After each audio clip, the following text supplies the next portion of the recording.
Hello, today we are going to discuss the topic that is Abhidhamma Day. It was in current news. So, why it was in news? Basically, because Prime Minister Mr. Narendra Modi paid a visit in Kushinagar in Uttar Pradesh to inaugurate an international airport, that is Kushinagar Airport, and he attended an event also marking the Abhidhamma Day at Mahaparinirvana Temple. That is the reason is we are going to discuss in this particular video about this Abhidhamma Day as well as Mahaparinirvana Temple, and then we will discuss those three Pitakas, and we will then further discuss about the Buddhist circuit also, because it is important for tourism purpose. So, hello and welcome to Legacy IAS Academy. I am Pawan Kant. So, let us start this video. So, what is actually Abhidhamma Day is? So, Abhidhamma Day basically it is marks the end of a 3-month rainy retreat for Buddhist monks and nuns, during which actually time they stay at one place and they pray. Now, next thing is, what is the history actually behind this Abhidhamma Day? So, history behind actually Abhidhamma Day is this, ki the mother of Buddha, that is Maya, she actually died a week only after the Buddha was born. So, she was reborn again in heaven as a god named Santosita. So, to honor his actually mother, Buddha actually went to heaven, and there actually Buddha taught this Abhidhamma text to his mother. That is the story about it actually. So, the teaching actually took complete 3 months, after which actually Buddha came back to the earth. So, that is the reason is Buddha's followers also to mark this 3-month time by staying at one place and then pray. That is the story. So, it actually marks Buddha's return to earth and signifies the end of this Buddha's Lent, when actually after 3 months of retreat, monks return to their daily social activities. That we need to understand. Next come three Pitakas. So, story is from where these three Pitakas came. First, we need to understand some books it is written Tripitaka, some books it is written Tripitaka. Then what is the difference? Actually, Tripitaka it is written in Pali language, in Tripitaka it is written in Sanskrit language. So, हुआ क्या था कि when actually Buddha died in around in 483 BC. So, some bhikshus were there, they were start thinking, because now Buddha is no more, so who will going to guide them? So, now they were thinking that they are free now, whatever way they interpret the Buddha's teaching. So, at that time those who were senior actually bhikshuk were there, and these seniors they actually start having some worriness ki what will happen actually. So, they thought that ki better actually we will come together, especially those Buddha's disciple was there, 10 disciples which you need to remember, right? For example, Upali, Rahul, Mahakassapa, Ananda, these 6 more are there, you can cover them. So, they thought actually ki we are going to convey one meeting, and this total actually 500 bhikshus they came together and they conveyed a meeting, and these 500 bhikshus were those actually who at some point of time they were with Buddha, they were actually learning directly from the Buddha, they were listening Buddha's teachings. So, they thought actually they remember everything whatever Buddha has said. For example, Ananda, he is one of the disciple of Buddha. So, Ananda actually able to remember at the time 82,000 of sutras. For example, in these three Pitakas, total 84,000 sutras are there, and Ananda was able to remember 82,000. 2,000 only Ananda has taken from others. Like for example, Upali. Upali actually was living with Buddha, okay, when Buddha was just child only. He was actually barber. So, Upali was also aware about lot of things about Buddha only. So, that is the thing is they came together, they form a council, and that actually council became first Buddhist council, and in this first Buddhist council only these two Pitakas came. So, one by one we are going to cover. For example, there are three Pitakas are there, Sut Pitaka, Vinay Pitaka and Abhidhamma Pitaka. Now, we need to understand what the things are written under it. So, Sut Pitaka basically Ananda actually composed this Sut Pitaka. In under the Sut Pitakas, Buddha's original teachings, Buddha's original discourse, they were actually given over here. And this Ananda composed this Sut Pitaka in the first Buddhist council only.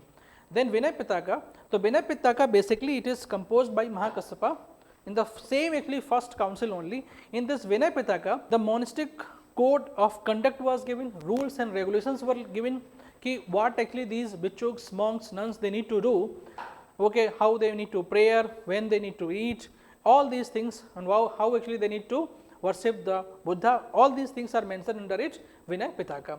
Next is for example Abhidhamma Pitaka. So, what things are written in Abhidhamma Pitaka? Abhidhamma Pitaka was actually composed in the third council. We need to understand it is actually composed in the third council. Regarding first, second, third, fourth, fifth and sixth, total sixth council is there. Over that actually we are going to cover in the separate video. Now, Sut Pitaka in detail. So, Sut Pitaka basically it is consists of main teachings or Dhamma of Buddha. Dhamma is also a Pali word. Dhamma means Dharma. You can understand just like Dharma Buddha. So Sutta Pitaka consists of the main teachings of Buddha. It is divided into 5 Nikayas. Nikayas means collections. Again, you just need to remember those 5 Nikayas, name only, not more than that, because sometimes UPSC can ask questions regarding these following books or collections, they are associated with which of the following religion. So for example, Digha Nikaya is there, one of. Second is, for example, this Majjhima Nikaya is there, and then Samyukta Nikaya is there, then Anguttara Nikaya is there, and then Khuddaka Nikaya. Digha Nikaya, for example, here actually those discourse were given, that is long discourse that Buddha has done. This Khuddaka Nikaya, short discourse that Buddha has given, that has been written over here. Next is Vinay Pitaka. So what is actually Vinay Pitaka is? I told you Vinay Pitaka is nothing but it is a book of the discipline, rules, regulations, these things are mentioned. So Vinay Pitaka basically consists of the rules of conduct and the discipline applicable to the monastic life of the monks and nuns, correct? Next is Abhidhamma Pitaka. So what is actually Abhidhamma Pitaka is? So basically Abhidhamma Pitaka, because this is the same actually text that Buddha actually taught to his mother in the heaven, and because of that we celebrate this Abhidhamma day every 20th October actually. This is the fixed day. So Abhidhamma Pitaka actually is a philosophical analysis and systematizations of the teaching and the scholarly activity of the monks. So basically now you will ask this question, you are going to ask questions, ki when this Abhidhamma Pitaka, it was written only in the 3rd Buddhist council and Buddha actually died long ago, then how Buddha is able to teach actually this Abhidhamma text to his mother? See, Buddha was aware about whatever things have been written under it, Buddha was aware, Buddha only has given all the teachings. So Buddha doesn't need any books, so Buddha directly taught to his mother. So this text was written later only. For example, these jo Sutta Pitaka, Vinay Pitaka, Abhidhamma Pitaka, these texts first actually they were recollected through memory, then they were actually written on the leaves, then they were written on stones, and later only they converted into books only, correct? Now Parinirvana Stupa, because why it is important? Because here actually India's Prime Minister Mr. Modi visited here. So we need to understand that also. So this is the actually Parinirvana Stupa is there, that is located in Kushinagar in the state of Uttar Pradesh. So Kushinagar actually it is nothing but a Kusinara. Kusinara ancient time we used to call it. So that is Parinirvana Stupa. So what is actually Parinirvana Stupa is? So Parinirvana Stupa basically is a Buddhist temple in Kushinagar, which is said to be the place of death of Gautam Buddha, the founder of Buddhism, correct? So Buddha actually died here only in Kushinagar or Kusinara in 483 BC. So the present temple actually, whatever the present temple is there, it was built by Indian government only in 1956 as a part of commemoration of 2500th year of Mahaparinirvana. Mahaparinirvana means death of Buddha, correct? Mahaparinirvana means death of Buddha, correct? This era. Now, so Alexander Cunningham conclusively proved that Gautam Buddha had died in this particular area only, because अभी क्या होता है UPSC का level जो है that is increased हो रहा है, so they can ask this question also, who was the following actually excavator there who has found कि Buddha actually died actually there only, so that person name was Alexander Cunningham. So if you see the map, see this is Delhi, this is Agra, this is Lumbini. So this is Lumbini and this is Kushinagar, this is Sarnath and this is Bodh Gaya, this is Nalanda. So all these places, basically these places, we need to understand basically places like Lumbini, Sravasti, Sarnath, Rajgir and this Bodh Gaya, that is in Kushinagar. These are associated with Buddha, because once UPSC asked question also in UPSC prelims in 2014, वहाँ पे they have asked this question, which of the following areas they are associated with Buddha, in 1 or 2 options में like Ujjain, Avanti, these were also given. Ujjain and Avanti, here actually Buddha never went. So that is the reason is this place name also important. Later we are going to cover under Buddhist circuit. In this particular temple, Mahaparinirvana जो temple है in Kushinagar, there is a reclining Buddha image is also there, lying on its right side of the head with the head to the north. Reclining Buddha image is there. So what is the image actually? This image looks like this only. So we have taken from Wikipedia only this particular image, correct? So this image is there, that is there. Okay, in Kushinagar, that temple. Now next is जो today's जो Kushinagar है, it is actually identified with Kushinara. So today's Kushinagar is identified with Kusinara, and this Kusinara we need to understand it is the capital of ancient Malla Republic. So ये भी एक prelims के लिए आपके लिए important fact है. You need to note down this. Kusinara, it was the capital of Malla Republic. वहाँ पे they can ask questions कि Kushinagar was the capital of which of the following Mahajanpadas. So which was actually Malla Republic was just one of the 16 Mahajanpadas okay, at that time. This area actually went on to be the part of kingdoms of Mauryas, Shungas, Kushanas, Guptas, Harshvardhanas, Palas. So Kusinara is believed to have been inhabited, okay, until at least 12th century. Now next question is, what exactly Buddhist circuit is? Why government is promoting? Because see, majority of the जो important Buddhist site is there, they are present in India only. But still actually it was found by Ministry of Culture that only 1% of the Buddhist tourists they are visiting in India. Only 1% of the Buddhist tourists around the world they are visiting India. जो कि majority of the जो main important Buddhist site, for example Buddha, okay, for example Mahapanirmana, that is Kusinagara, Bodh Gaya, Vaisali, Rajgir, Sravasti, all are placed here only. Only Lumbini and Kapilvastu को छोड़ के Piparwa, all are here in India only. So what is the reason is? Reason is this, because we were not able to build a proper infrastructure that is connected with road by transport and as well as airways. So that is the reason is Government of India, especially Ministry of Culture, is coming with Buddhist circuit. So basically it is a route that follows in the footsteps of the Buddha from Lumbini in Nepal. Because Lumbini, where actually Buddha was born, through Bihar in India, where he attained enlightenment, correct, to Sarnath, correct, and then Kushinagar in Uttar Pradesh, where he gave his first teaching. So see, this is the place was there.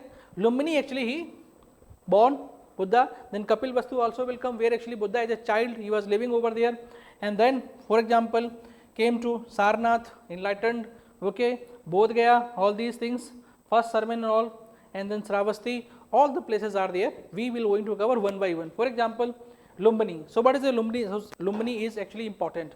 Lumbini is in Nepal is believed to be the place where actually Queen Maya gave birth to Siddhartha, or name is Buddha, in 563 BC.